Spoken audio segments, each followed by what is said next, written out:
This is Andrea, and today I'm making baked apple fritters. This recipe is so delicious, comforting, and full of apples. So let me show you what you're going to need, and as always, I'll make sure to leave the recipe in the description box. You are going to need about 1.5 cups of chopped apples. I'm using Granny Smith, and this was about 2 medium-sized apples. You're going to need some flour, brown sugar, baking powder, salt, and cinnamon, apple juice divided, butter, an egg, and powdered sugar. So let's get started. So I'm going to start off by melting 2 tablespoons of butter over a medium heat until it browns. So it's been about 3 minutes, and as you can see, the butter has started to brown. So now I've added my apples, and I'm going to let them cook until they soften just a little bit, probably for about 5 minutes or so. Okay, so the apples have softened up a bit, so now I'm just adding in my brown sugar, and I'm going to let the apples continue to cook for another few minutes. Okay, so it's been a couple of minutes. I'm just going to use a slotted spoon, pull out my apples, and let them cool for about 10 minutes.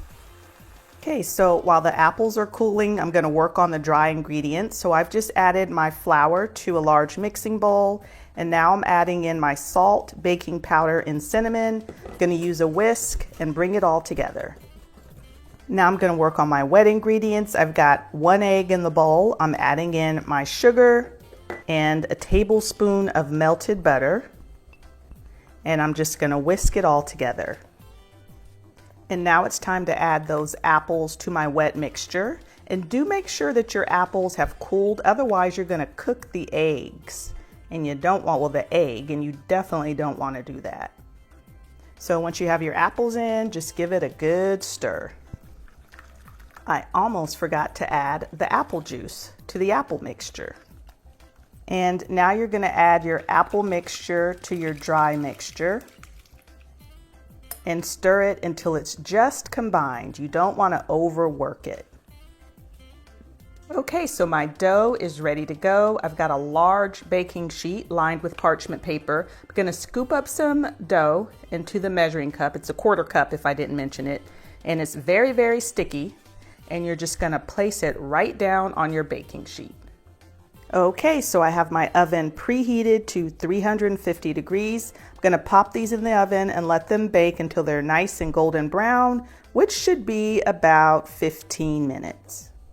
Okay, so while my fritters are in the oven, I'm going to work on the glaze. So I have some powdered sugar in the bowl, and then I'm just adding apple juice, giving it a stir until I get it the consistency that I'm looking for.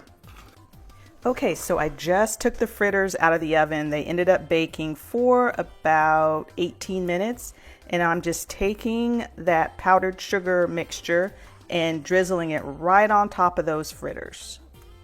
Okay, so here are the apple fritters. I ended up making a little bit more icing because I like a lot of icing on mine, and just added it right on top. And then I broke one open, which is right here, so you could see what it looks like on the inside, chock full of apples. These are best served right out of the oven.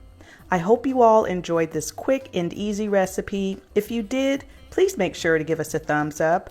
I have an entire playlist of fall recipes that I will include in the description box. Thanks so much for watching, and we'll see y'all next time.